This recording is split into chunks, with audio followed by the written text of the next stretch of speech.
Alright, let's get into it. Today, we're covering the top 7 key events of D-Day, the largest seaborne invasion in history.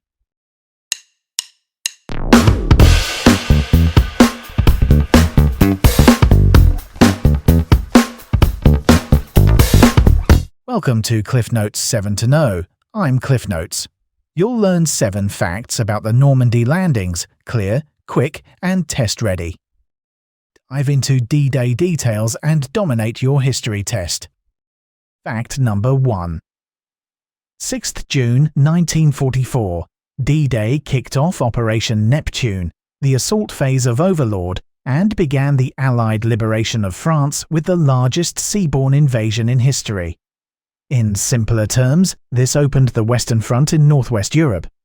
The Armada drew from 8 Allied navies, totaling 6,939 vessels and nearly 196,000 naval personnel. 5 beaches were hit at once: Utah, Omaha, Gold, Juneau, and Sword. Test question: what was the date of D-Day? Correct answer: 6 June 1944. Memory aid. Remember, June 6, Normandy kicks. Alright, next up. Fact number 2. Allied planning expanded the assault to 5 beaches with 3 airborne divisions, and that scale forced a delay to June 1944 due to landing craft shortages. Here's the key point: Eisenhower and Montgomery widened the front from 3 to 5 divisions to reduce congestion and speed the grab for ports like Cherbourg, but they needed more shipping and the right Moontide-Dawn combo. Test question: why was the D-Day assault delayed to June 1944? Correct answer: landing craft shortages. Memory aid. 5 beaches, 3 in the air. Landing craft delays caused a scare. Okay, moving forward. Fact number 3. Operation Bodyguard. Especially Fortitude North and Fortitude South fooled Germany into fearing landings in Norway and the Pas-de-Calais. Think about it this way: by inventing a phantom 1st US Army group under Patton, pumping fake radio traffic, and even spoofing convoys with chaff, the Allies tied down German forces away from Normandy. Test question: which operations were part of the D-Day deception plan? Correct answer: Fortitude North and Fortitude South. Memory aid. Bodyguard's bluff kept German forces in a huff. Fact number 4. Weather decided the day.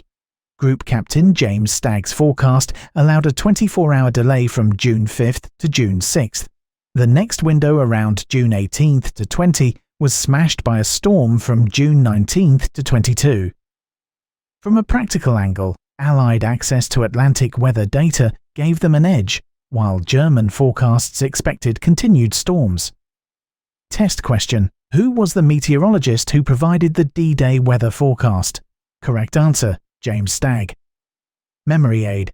Stagg said go, so the Allies stole the show. Alright, next up, fact number 5. Airborne forces sealed the flanks and unlocked the exits. The US 82nd and 101st Airborne aimed for the causeways and bridges behind Utah. The British 6th Airborne seized the Caen Canal and Orne River bridges and blew crossings over the dives. Even with scattered drops, they disrupted German movement and blunted counterattacks. Test question: which US and UK divisions were involved in airborne operations on D-Day?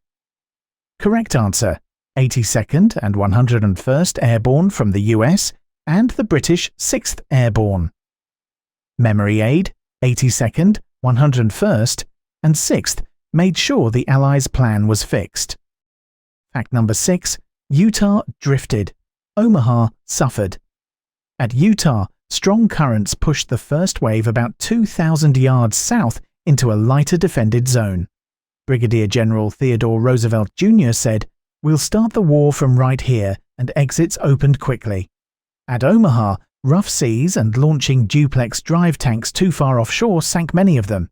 Missed bombardments left defences intact, and casualties were the heaviest of the day until destroyers closed in to blast the strongpoints. Test question: which D-Day beach saw many DD tanks sink offshore? Correct answer: Omaha. Memory aid. Utah drifted. Omaha sifted.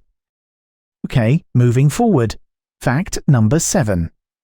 By day's end, all 5 beachheads were established. Only Gold and Juno were linked, and key towns like Carentan, Saint-Lô, and Bayeux remained in German hands.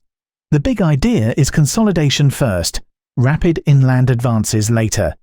Test question. Which 2 D-Day beachheads were linked by the end of D-Day? Correct answer, Gold and Juno. Memory aid, Gold and Juno, side by side, helped the Allies in their stride. Okay, moving forward. Quick recap. Test question. What was the date of D-Day? Correct answer, 6 June 1944. Next, why was the D-Day assault delayed to June 1944? Correct answer, landing craft shortages. Next, which operations were part of the D-Day deception plan? Correct answer, Fortitude North and Fortitude South. Next, who was the meteorologist who greenlit the 6 June go decision? Correct answer, James Stagg. Next, which airborne divisions jumped or glided in on D-Day? Correct answer, US 82nd and 101st. British 6th Airborne. Next, which beach lost many DD tanks offshore? Correct answer, Omaha, finally. Which 2 beachheads were linked by nightfall? Correct answer, Gold and Juno. You've got the top 7 facts down. With these key details, you're ready to ace that exam. Stay focused, trust your prep, and knock it out of the park. That's it for today. Keep this fresh in your mind.